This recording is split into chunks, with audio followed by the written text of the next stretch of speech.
Alors, qu'est-ce que c'est le christianisme? En quoi consiste le christianisme?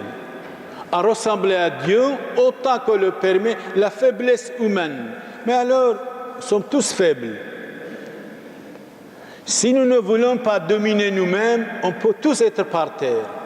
Dominer soi-même, c'est le meilleur des victoires. La victoire des victoires, c'est être maître de soi. Être esclave de soi, c'est pire des servitudes. Être esclave de soi, c'est pire des vices. Nous devons aimer les hommes et les femmes pécheurs et pécheresses, mais pas leurs péchés.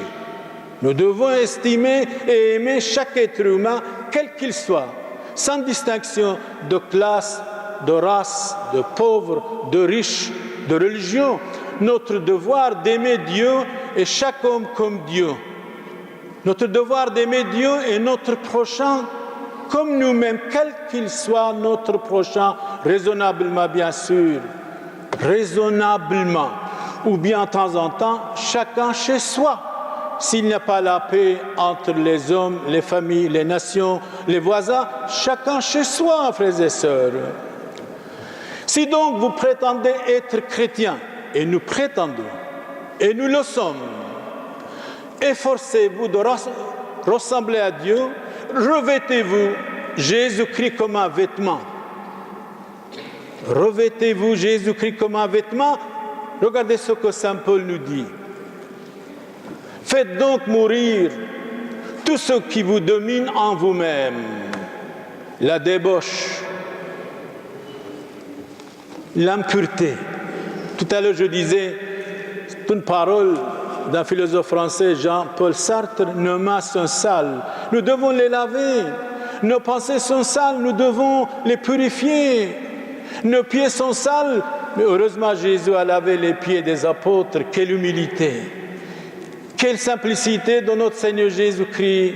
Il a lavé les pieds de ses apôtres en disant: qui vous écoute m'écoute, qui vous reçoit me reçoit, qui vous accueille m'accueille, qui vous déteste me déteste. Aujourd'hui, l'Église est détestée, les prêtres sont détestés, le monde ne peut pas nous aimer. Le monde nous déteste, comme disait Bossuet. Jusqu'à tous les apôtres presque ont été égorgés, crucifiés, massacrés, sauf Saint Jean, l'évangéliste, pour être le gardien de notre Seigneur Jésus-Christ. Pascal, le philosophe français, disait: je crois aux témoins égorgés, c'est-à-dire les apôtres, qui étaient égorgés, c'est-à-dire Saint Pierre et Saint Paul, crucifiés, décapités. Les autres apôtres, Saint Matthieu, Saint André, crucifiés, Saint Thomas, égorgés. Je crois aux témoins de Jésus qui ont été égorgés. Parole de Pascal. Qu'est-ce que c'est l'homme? Le rebut de l'humanité. Qu'est-ce que c'est l'homme devant l'infini petit homme mortel? Et c'est vrai. Hier, nous avions des obsèques ici. Souviens-toi que vous êtes mortel. Vous allez rester sage. Vous ne pouvez pas être esclave de vous-même, de vos pensées, de votre corps. Alors, chassez de vous, Saint Paul, la débauche, l'impureté, les passions déréglées, les mauvais désirs, la cupidité qui est une idolâtrie. Notre pape Benoît XVI, quand il a visité la France, il a parlé de l'idolâtrie. Je crois que chaque être humain a un idole dans sa maison. Quand il abandonne Dieu, quand il abandonne Jésus-Christ, aujourd'hui, idole des idoles, danger de tous les dangers, c'est la télé, l'indice du mal. Alors, la télé est bonne quand elle parle bien, quand les journalistes sont bons. La télé est méchante quand les journalistes sont vraiment tricheurs, menteurs, double langage. Voilà tout ce qui attire le mauvais sur nous quand nous appliquons tout cela, frères et sœurs. Et Saint Paul ajoute: à présent vous aussi, renoncez à tout cela: idolâtrie, impureté, débauche, ivrognerie, adultère, méchanceté, médisance, calomnie. Eh bien, chassez tout cela de votre tête. Mais à présent, vous aussi, renoncez à tout cela, dit saint Paul. Colère, on est souvent colérique. Socrate disait à son ami, écoutez bien, si je n'étais pas en colère, je vous frapperais. Ce qui veut dire que quand nous sommes en colère, il ne faut rien dire, rien décider. Rien dire, rien décider quand on est en colère. Animosité, médisance, méchanceté. Voilà les paroles de saint Paul qui dit « Chassez tout cela de vous ». Propos déshonnêtes qui sortiraient de votre bouche. Ne mentez pas mutuellement, mais pardonnez mutuellement. Ne critiquez pas les uns les autres mutuellement, mais aimez-vous les uns les autres mutuellement, comme Jésus a dit. Aimez-vous les uns les autres, bien sûr. Le mot amour est très vaste. Aimez-vous saintement, loyalement, honnêtement. Parce que Dieu est amour, l'amour vient de Dieu. Aimez Dieu et le prochain. Aimer Dieu et le prochain, ça vaut la peine. Alors, le christianisme, depuis Hérode, avait des ennemis. Hérode voulait tuer le Christ. Regardez un écrivain romain, Tacite,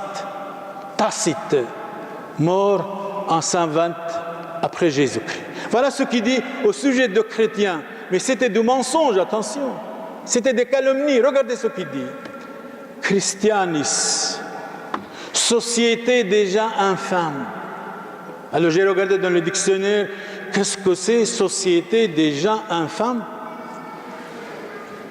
Abject, avilissant, très bas, dégradant, honteux, ignoble, odieux, saligo, sale, sordide, immonde, répugnant. Voilà, il calomniait les chrétiens avec tous ces mots. Christianisme, société des gens ridicules, infâmes, qui haïssent le genre humain. Pourtant, les chrétiens vivaient dans les catacombes. Ils étaient persécutés, comme ce pape Marcel Ier. Il était persécuté, il était le 30e pape en l'année 309 par l'empereur Maxent. Heureusement, un soldat est venu, soldat de Christ. Et ce soldat devient empereur. Et cet empereur qui a donné la liberté aux chrétiens, c'était Constantin le Grand.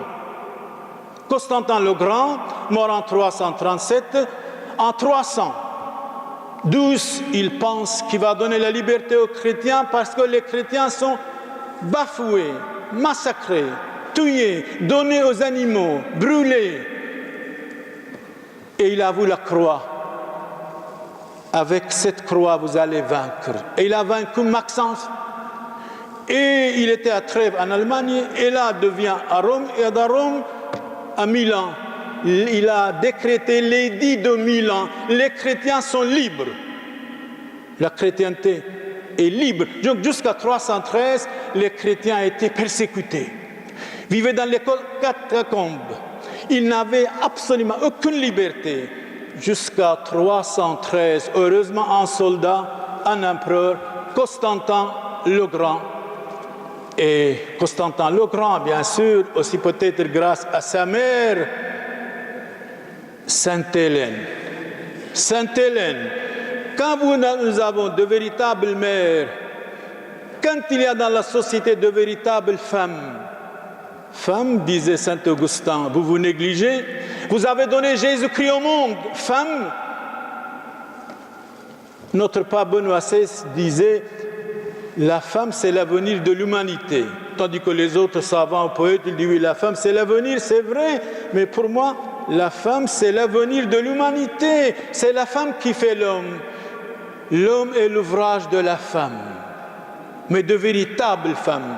Je suis convaincu, les femmes en Europe, dans le passé, ont construit l'Europe grâce à beaucoup de femmes. Prenez par exemple Sainte Clotilde. C'est grâce à elle que Clovis devient chrétien.